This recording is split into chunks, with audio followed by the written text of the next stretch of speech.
अस्सलाम वालेकुम। प्रोग्राम रोज़ नामचा के साथ मैं हूं आपका मेज़बान वसीम साबिर और आज मैं मौजूद हूं लाहौर के नवाकोट थाने की हदूद में, जहां पर एक घर के अंदर जो है वो डकैती की वारदात हुई। तमाम फैमिली को जो है वो असला के ज़ोर पर एक कमरे में बंद कर दिया गया, गाली गलोच किया गया। उसके बाद जो है वो लाखों रुपए का जेवरात दीगर नकदी जो है वो यहाँ से लूट ली गई।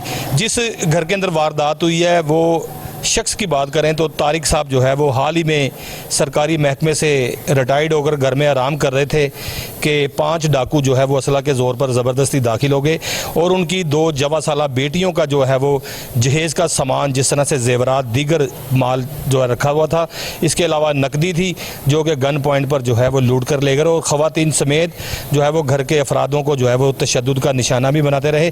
मेरा कैमरामैन रईस अगर दिखा सके तो ये वो मेन गेट है जहाँ से 5 डाकू जो है वो असलहा के ज़ोर पर ज़बरदस्ती दाखिल हुए।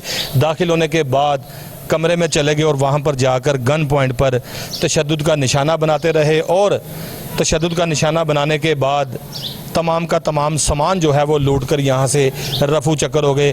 पुलिस ने तहाल मुकदमा तो दर्ज कर लिया है, लेकिन अभी तक तहाल जो है वो मुल्ज़मान की गिरफ्तारी ज़ीरो है। कोई भी जो है वो इस वक्त मुल्ज़िम गिरफ्तार नहीं किया गया। यहाँ पर पुलिस पार्टी आई जिन्होंने तमाम वक़ुआ देखा, लेकिन मेरे साथ यहाँ पर घर वाले भी मौजूद हैं और मैं आपको वो सेफ अलमारी, वो कमरा भी दिखाऊंगा जहाँ पर ये डकैती की वारदात हुई है। डाकुओं की बात की जाए तो इस तरह से डाकू जो होते हैं वो दीदा दिलेरी के साथ वारदात नहीं करते। जिस तरह से अमूमन हम क्राइम सीन पर जाते हैं तो वहाँ पर देखने में आता है कि ये वारदात हुई नहीं बल्कि ये वारदात कराई गई है और वारदात कराने के अंदर जो है वो किसी बड़े ही अपने करीबी रिश्तेदार बहन भाई का जो है वो हाथ होता है जिसने ये डकैती की वारदात कराई होती है। जो क्राइम सीन मैंने देखा और मैं आपको भी दिखाऊंगा उसमें भी वाज़ेह नज़र आ रहा है कि ये वारदात हुई नहीं बल्कि वारदात कराई गई है। मैं अपने कैमरामैन रईस से कहूँगा कि उन फैमिली की जानिब चलते हैं जिनके साथ ये डकैती की वारदात हुई है और उस कमरे में चलेंगे जहाँ ये सेफ अलमारी के ऊपर जो है वो सामान पड़ा हुआ था जिसको गन पॉइंट पर लूटा गया है। मैं मौजूद हूँ उस कमरे में जहाँ पर यह डकैती की वारदात हुई है। मैं चाहूँगा कि मेरा कैमरामैन रईस जो है वो सबसे पहले मुतासरा फैमिली को दिखाएं कि किस तरह से ये लोग परेशान आलम में बैठे हुए हैं। इनके घर में डकैती की वारदात हुई है। जिस तरह से मैंने बताया कि डाकू जो है वो 5 मुसल्ला डाकू ज़बरदस्ती घर में दाखिल हो गए। रईस ये भी दिखाएँ, ये वो अलमारी है जहाँ पर डाकुओं ने वारदात की। नाजरीन ये देखें, ये पर्स वगैरह जो कि यहाँ जिनके अंदर जेवरात थे, पैसे थे, दीगर चीज़ें थी जो कि डाकुओं ने आके गन पॉइंट पर इनसे लूटी और यहाँ से रफू चक्कर हो गए। तकरीबन जो है वो 2 डाकू बाहर गेट पर खड़े थे और 3 डाकू मुसल्ला जो है वो घर के अंदर दाखिल हुए। मैं फिर चाहूँगा कि रईस कैमरामैन वो अलमारियाँ दिखाए जो कि ये तमाम सामान जो है वो घर वालों के मुताबिक तरतीब से लगा हुआ था। बैग अपनी जगह पर थे, कपड़े अपनी जगह पर थे, तमाम चीज़ें जो है वो अपनी अपनी जगह पर मौजूद थी। लेकिन जब डाकू इस घर में दाखिल हुए सबसे पहले उन्होंने ये कमरे का इंतखाब किया। ये भी जो है वो मैं चाहूँगा मेरा कैमरामैन दिखाए कि ये वो अलमारी है जिसकी जो है वो अच्छी तरह से जो है वो तलाशी ली गई और तलाशी लेने के बाद जो जो चीज़ यहाँ से मिली आप देख सकते हैं। पहले ये तमाम चीज़ें जो हैं वो डाकुओं की जानिब से बाहर बखेर दी गई थी, इनकी जेबें चेक की गई थी और उसके बाद जो जो कुछ यहाँ से मिला वो यहाँ से लूट कर जो है वो फ़रार होने में कामयाब हो गए। डाकुओं के हवाले से बताता चलूँ कि मेरे साथ यहाँ पर तारिक साहब मौजूद है जिनकी ये जो है वो रिहाइश है और ये फैमिली इनके साथ ही बैठी हुई है। जैसे ही 3 डाकू जो है वो कमरे में दाखिल हुए, कमरे में दाखिल होने के बाद गन पॉइंट पर इनको एक साइड पे जो है वो हैंड्सअप कर लिया और तशद्दुद का निशाना भी किया। उसके बाद ये वो अलमारियां हैं जहां से तलाशी लेने के बाद जो है वो पैसे निकाले गए। मैं दूसरा भी कमरा दिखाऊंगा कि दूसरा कमरा जो है वो ये साथ वाला कमरा है जहां पर ये वारदात की गई और इस कमरे में भी जो है वो डकैती की वारदात हुई। यहाँ पर पैसे पड़े हुए थे और पैसे जो है वो यहाँ से निकाले गए। तकरीबन 3.5 लाख रुपया जो है इस कमरे में मौजूद था। बकाया पैसे जो थे दूसरे कमरे में मौजूद थे। ये भी जो है वो अलमारियां हैं जिनको जो है वो तोड़ा गया और इनके अंदर से जो है वो पैसे। आप मुझे बताएं यहाँ पैसे किस जगह पे पड़े हुए थे और मुझे बताएं कि जब डाकू आए, ये देखें नाजरीन के ये वो जगह हैं जहाँ पर इन्होंने पैसे रखे हुए थे बकाया, क्योंकि मुख्तलिफ़ कमरों में मुख्तलिफ़ जगह पर जो है वो रकम पड़ी हुई थी। आप इस तरफ आ जाएँ, मुख्तलिफ़ जगह पर जो है वो पैसे पड़े हुए थे, रकम पड़ी हुई थी, जो है वो लूट ली गई डाकुओं की जानिब से।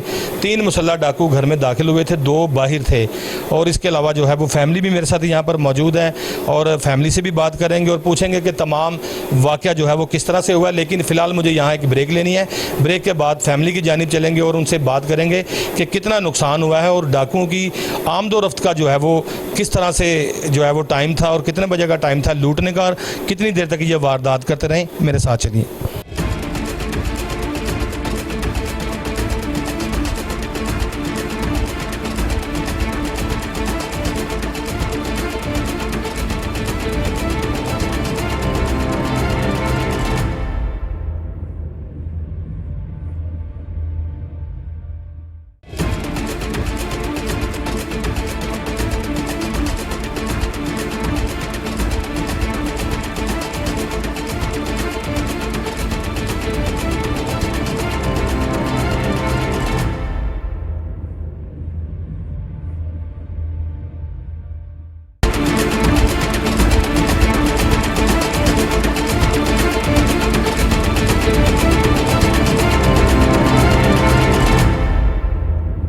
वेलकम द ब्रेक के बाद मैं उस फैमिली के साथ मौजूद हूँ और उस कमरे में मौजूद हूँ जहाँ पर डाकू जो है वो आए थे और यहाँ पर डकैती की वारदात करके चले गए। डाकुओं के हवाले से फिर बताता चलूँ कि 3 डाकू इसी कमरे के अंदर जो है वो ज़बरदस्ती असला के ज़ोर पर दाखिल हुए। दाखिल होने के बाद उन्होंने जो है वो तारिक साहब को गन पॉइंट पर हैंड्सअप किया और उनकी बेगम भी साथ यहाँ पर मौजूद थी, जिनको गन पॉइंट पर हैंड्सअप करने के बाद जो है वो यहाँ पर लूट मार शुरू कर दी। मैं जाऊँगा तारिक साहब की जानिब जो कि इस घर के मालिक हैं और इनसे बात करूँगा कि क्या वक़ूआ हुआ। मैं सबसे पहले आपसे अफसोस करूँगा कि दिन दिहाड़ था, आपके घर डकैती की वारदात हुई, डाकू यहाँ से नकदी, मोबाइल फ़ोन, दीगर चीज़ें जो है वो यहाँ से गन पॉइंट पर लूट कर ले गए हैं। मेरे नाजरीन को और मुझे जो है वो तमाम अहवाल बताएं क्या हुआ था। वसीम साहब बहुत शुक्रिया पहले आपका, आप मेरे घर तशरीफ़ लाए हैं, मेरी दाद रसी कर रहे हैं बातचीत से। तो अर्ज़ ये है कि 3 डाकू मेरे घर में कमरे में अंदर दाखिल हुए हैं, बाहर 1 था 2 था मुझे मालूम नहीं है। वो आते ही उन्होंने मैं इधर लेटा हुआ था, मेरी बेगम मेरे पास बैठी हुई थी, उन्होंने आते ही एकदम से मैंने शोर करना शुरू किया तो उन्होंने आते ही मुझे थप्पड़ मारा। मैंने पूछा भाई कौन हो तुम, क्या कर रहे हो, कैसे आए ऊपर। उन्होंने आते ही मुझे मारना शुरू कर दिया, तशद्दुद किया, मेरा खून में लथपथ हो गया। उसके बाद उन्होंने मेरे ऊपर पिस्टल तान लिया और मेरे और मेरी बेगम के मुंह से वो दीवार की तरफ करवा दिए। उसके बाद उन्होंने मेरी बेगम के ऊपर पिस्टल रखे, कहा भी जल्दी करो चाबियाँ निकालो। तारिक साहब, मैंने ना आपके घर का सारा सिस्टम देखा है, किस तरह से सीढ़ियाँ ऊपर चढ़ रही हैं। मेन गेट का छोटा दरवाज़ा जो है वो ओपन होता है, ओपन होने के बाद सामने भी एक कमरा है और गली के अंदर से गुजर के सीढ़ियाँ ऊपर आना पड़ता है। सीढ़ियाँ ऊपर आके जो लेफ़्ट और राइट कमरे बने हुए हैं, किचन बने हुए हैं, डाकू उस तरफ नहीं गए, सीधा इसी कमरे में आए हैं। मैं समझता हूँ कि ये वारदात हुई नहीं, जिस तरह से मैं अपनी राय देता हूँ और ये वारदात करवाई गई है, मेरा ख्याल कहता है। फिर आगे क्या हुआ, जिस तरह से सीढ़ियाँ चढ़ के डाकू आए, यही तो किसी अनजान बंदे को नहीं पता चल सकता कि यहाँ पर कोई वारदात का कोई ऐसा सिस्टम हो सकता है। जैसे ही आपके सामने 3 डाकू आए, फिर आपने क्या किया? वो मैंने शोर डाला तो उन्होंने मुझे तशद्दुद करना शुरू कर दिया, मेरी बीवी के ऊपर तशद्दुद किया है। तो उसके बाद उन्होंने हमारे मुंह दीवार की तरफ करवा दिए और हैंड्सअप कर लिया। हमने पिस्टल निकाल, 2 के पास मोज़र थे, यहाँ पिस्टल थे, 2 आदमियों के पास पिस्टल थे और एक खाली हाथ था। ये खाली हाथ था। तो वो उन्होंने हमारा मुंह एक दीवार की तरफ करवा दिया और एक हमारे ऊपर खड़ा हो गया, वो जिसने काली टोपी पहनी हुई थी और सेहतमंद था, और 2 जो है उन्होंने तलाशी शुरू कर दी। जब फिर उन्होंने मेरी बीवी को उठा के ज़बरदस्ती का खोलो अलमारी, चाबी से अलमारी खुलवा के उन्होंने तो जो भी जेवर थे 35 लाख रुपये नगद बेटियों की शादी के लिए रखे हुए थे और 15 तोले तकरीबन जेवर था हमारा, 15-16 तोले, वो जेवर भी ले गए हैं। घर का खर्चा था दूसरे कमरे में, वो भी 1.5-2 लाख रुपया था, वो भी ले गए हैं। मेरी जेबों की भी तलाशी ले ली उन्होंने, जब जो भी पैसे थे सारे हमारे ले गए। जब डाकू आए, गन पॉइंट पर आपको लूटना शुरू कर दिया, खौफ में मुब्तला हो गए। डाकू कितनी देर तक वारदात करते रहे आपके? डाकू तकरीबन जो है ना वो 15 से 20 मिनट तक इधर हमारे घर में रहे, वारदात करते रहे। उन्होंने ग्लव्स पहने हुए थे और मुंह के ऊपर नकाब। डाकुओं ने ग्लव्स पहने हुए? जी, ग्लव्स पहने हुए थे। उन्होंने तीनों ने पहने हुए थे, क्योंकि हमारे घर में जो जब हमने देखा जो हमारे पास खड़ा था उसने तो पहने हुए थे।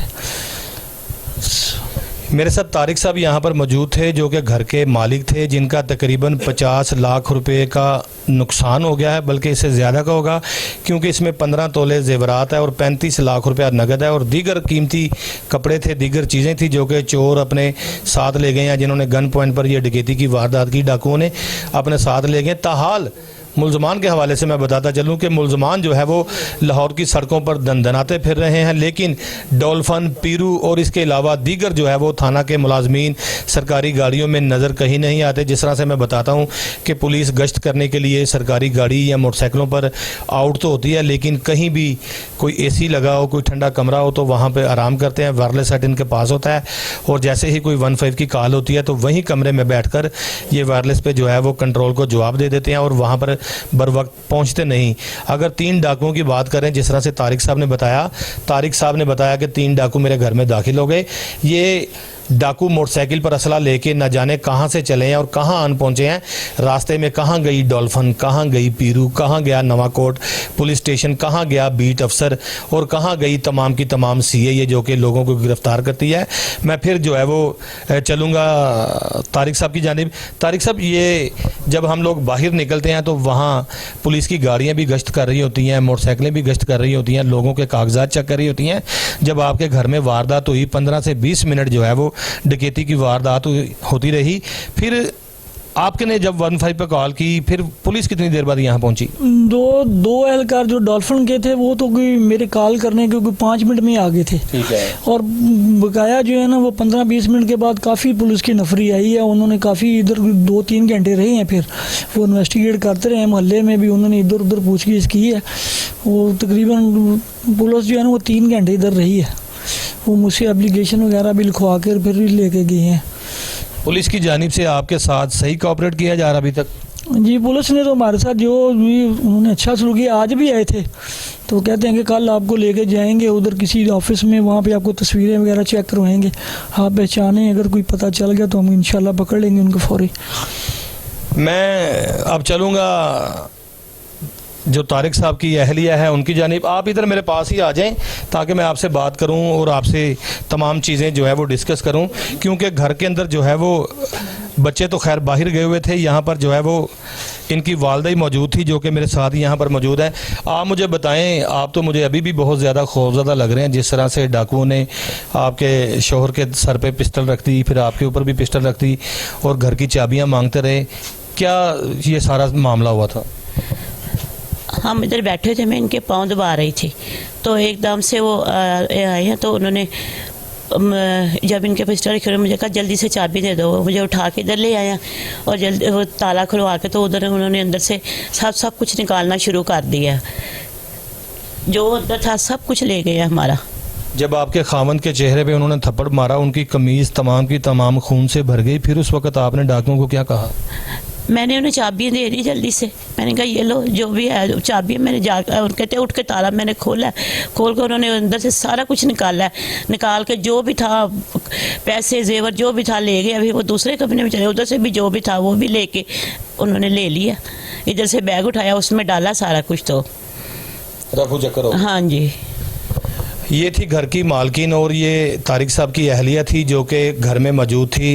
इनकी अगर बेटियों की बात की जाए तो इनके जहेज़ के पैसे, जेवरात, जिस तरह से हर वालिदैन की ख्वाहिश होती है कि मेरी बेटी जो है वो एक किसी अच्छे घर में जाए और उसके पास हर चीज़ हो, जिस तरह से घर की ज़रूरियाती अशिया होती हैं, तमाम चीज़ें हों।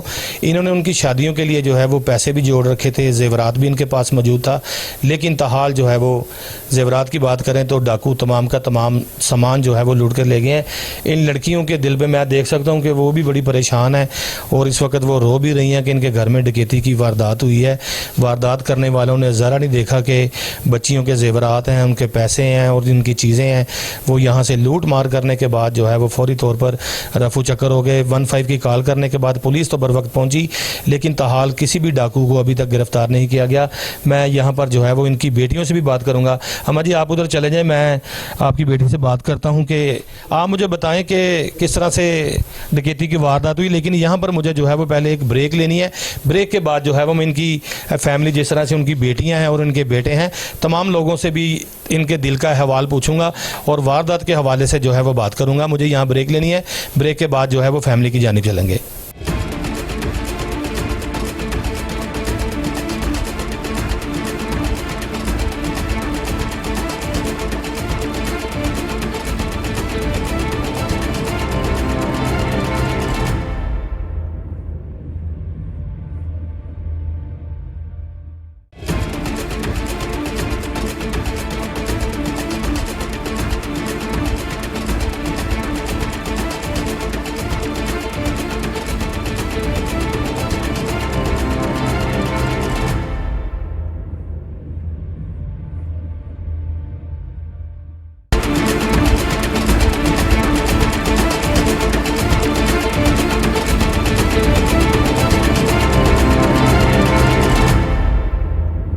वेलकम बैक नाजरीन आफ्टर द ब्रेक। ब्रेक के बाद यहाँ पर मेरे साथ जो है वो तारिक साहब की बेटियां यहाँ पर मौजूद हैं। एक का नाम नबीहा है और एक का नाम मलिहा है। सबसे पहले मलिहा की जानिब चलेंगे।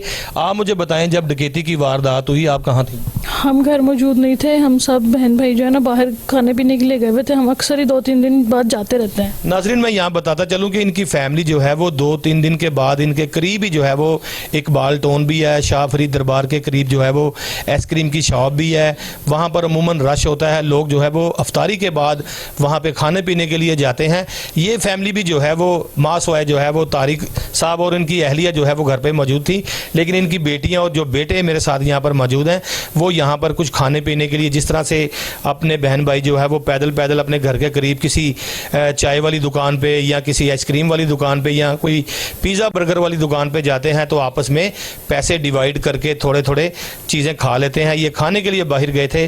मलिहा, फिर जब आप खाने के लिए बाहर निकले आपको किसकी कॉल आई? हाँ जी, हमें हमारे ये पास ही हमारे एक नेबर हैं, उस लड़के की कॉल आई मेरे भाई को कि जल्दी से घर आए, आपके घर पुलिस आई हुई है, आपके अब्बू आपको बुला रहे हैं, आपके घर चोरी हो गई है।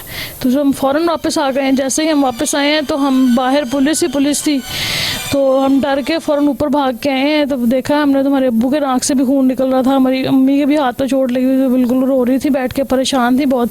तो हमने पूछा है तो फिर हमें बताया थोड़ा कि वो कुछ 3-4 लोग अंदर एंटर हो गए हैं और उन्होंने पैसे जो हमारे सारे अलमारी में पड़े थे, हाँ जी, हमारी सेविंग्स जो थी सब कुछ वो तो ख़त्म हो गया, चला गया। लेकिन अब ये पुलिस ने सिर्फ FIR तो दर्ज कर ली है, लेकिन अब ये हमारी अपील यही है IG पंजाब से, वज़ीर आला से कि इन डाकुओं को पकड़ के हमारी जो सेविंग्स हैं, हमारे जो जेवर है, सारा कुछ बरामद किया जाए।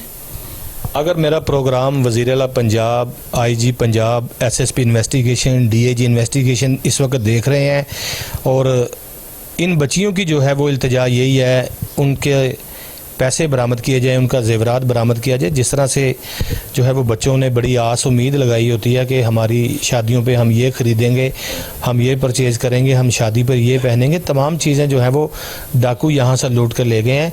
मेरे साथ जो है वो यहाँ पर इनकी दूसरी बेटी नबीहा भी मौजूद है। नबीहा जो है वो खासी परेशान नज़र आ रही है, ये भी उस वक्त इनके साथ थी। नबीहा, आपके घर में डकैती की वारदात हुई है, इस हवाले से आप क्या कहेंगी? मैं इस वक्त तो सब बहुत परेशान है, तो मुझे तो कुछ समझ नहीं आ रहा मैं क्या कहूँ। आपके डाकू जो है ये डकैती की वारदात जब करके यहाँ से गए हैं, आपको फिर कैसे पता चला? जब आपने घर आके सारा माजरा देखा तो अम्मी को अब्बू को दिलासा दिया फिर? हाँ जी, जब हमें पता चला तो हम फ़ौरन घर आए। आते ही हमने पहले अम्मी अब्बू को देखा और उनको दिलासा दिया कि कुछ नहीं होता, आप तो बच गए ना, पैसे तो आने जाने वाली चीज़ है। नबीहा की बात करें, नबीहा तो काफ़ी परेशान है, मैं देख भी सकता हूँ कि ये रो रही हैं और ये पैसों के लिए नहीं रो रही। जी बिल्कुल, जिस तरह से आपने नबीहा की बात सुनी, नबीहा का कहना था कि मैं इसलिए नहीं रो रही कि हमारे घर में अगर वारदात हुई है, मैं तो इसलिए रो रही हूँ कि डाकू ने जो है वो कोई नुकसान जानी नहीं पहुँचाया। ताहाल मेरे साथ यहाँ पर इनका बेटा भी यहाँ पर मौजूद है, उनकी तरफ भी चलेंगे। भाई आप माशाल्लाह जवान जहान है, अगर आप घर में होते तो शायद यहाँ पर डाकुओं को आप खींचातानी करके उनको पकड़ लेते। लेकिन मैं हर प्रोग्राम में यही बात कहता हूँ कि डाकू जब वारदात करते हों तो उनके साथ मुज़ाहमत नहीं करनी चाहिए। मुज़ाहमत के दौरान किसी भी जगह जो है वो फायर लग सकता है और बंदा जो है वो सारी ज़िंदगी के लिए जो है अपाहज हो सकता है। आप मुझे अपना नाम बताएं। मेरा नाम बहरोज़। बहरोज़, मुझे ये बताएं कि जब ये डकैती की वारदात हुई उस वक़्त क्या आपके तमाम तासुरात थे और पुलिस आई, तमाम बात ज़रा मुझे बताएं। जब ये डकैती की ये वारदात हुई तब तो उस वक्त तो हम घर पे नहीं थे, मौजूद नहीं थे, हम सब बहन भाई बाहर गए थे खाने के लिए। तो जैसे ही हम बाहर थे तो हमें किसी मोहल्ले से एक लड़के का फ़ोन आया मेरे दोस्त का, कि उसने बताया कि आपके घर ऐसे वाक़या हुआ तो आप लोग फ़ौरन घर आए। तो हम जल्दी से फ़ौरन घर पहुँचे हैं। तो हमने आके देखा कि मेरे वालिद साहब के कपड़ों पर सारा खून लगा हुआ था। हमने आके उनसे पता किया, वो कहते हैं कि ऐसे ऐसे उन्होंने बताया। आपने ब्लड देखते सारी आप खौफजदा हो गए, आपने कहा कि हम यहाँ से खाने पीने के लिए निकले हैं तो सब मामला ठीक थे। जब वापसी आके देखा तो पुलिस पार्टी खड़ी है, डॉल्फिन खड़ी है, पीरू खड़ी है और पापा के जो है वो कमीज़ जो है वो खून से भरी पड़ी है। फिर बढ़िया, तो हम सब एकदम परेशान हो कि ये क्या हुआ, कैसे क्या माजरा हो गया एकदम, कि अभी तो हम सब गए थे 10-15 मिनट पहले तो सब कुछ ठीक था, तो एक अचानक ये क्या हो गया। हमने आके देखा तो फिर हमने देखा कि फिर भी अल्लाह का शुक्र अदा करते हैं कि हमारे किसी वालिदैन को कोई नुकसान नहीं पहुँचाया इन्होंने। ये भी अल्लाह का शुक्र अदा करते हैं कि किसी ने जो है वो डाकुओं की जानिब से कोई नुकसान नहीं पहुंचाया। ताहाल मुझे यहाँ पर एक और ब्रेक लेनी है, ब्रेक के बाद भी मज़ीद बात करेंगे। ब्रेक के बाद जो है वो फिर बात और मुलाकात करते हैं।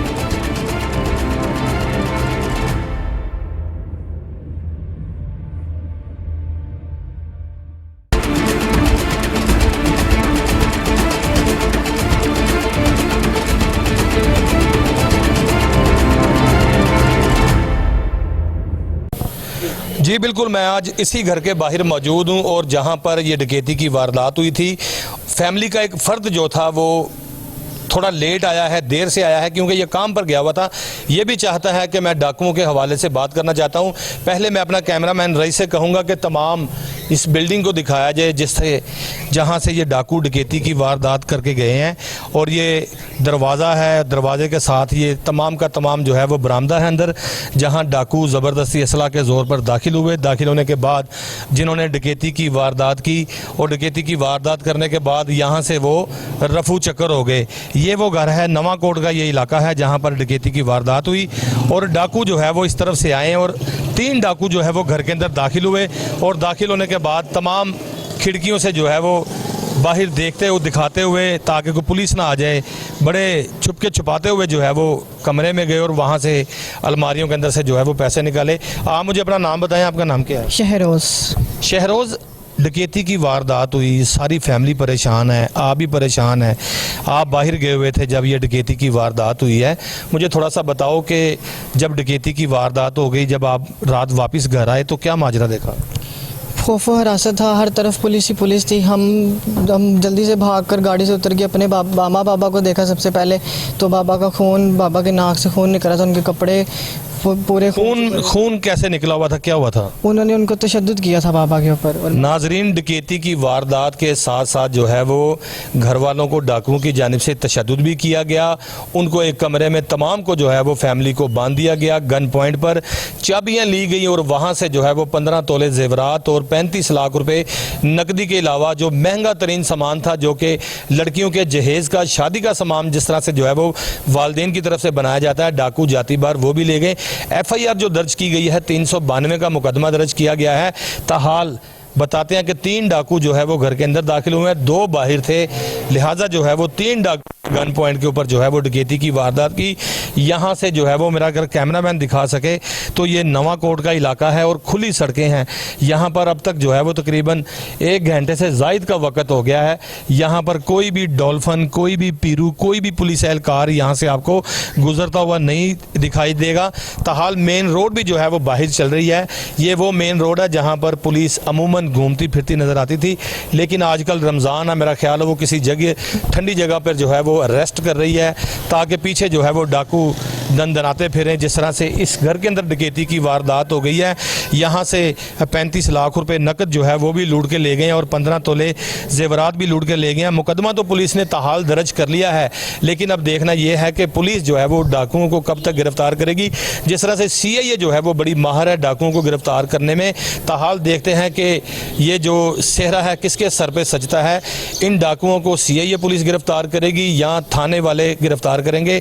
ज़्यादातर तो जो है वो चांसेस यही हैं कि इनको जो है वो सीआईए पुलिस गिरफ्तार करेगी, क्योंकि सीआईए पुलिस जो है वो बड़ी महारत रखती है डाकुओं को गिरफ्तार करने के लिए।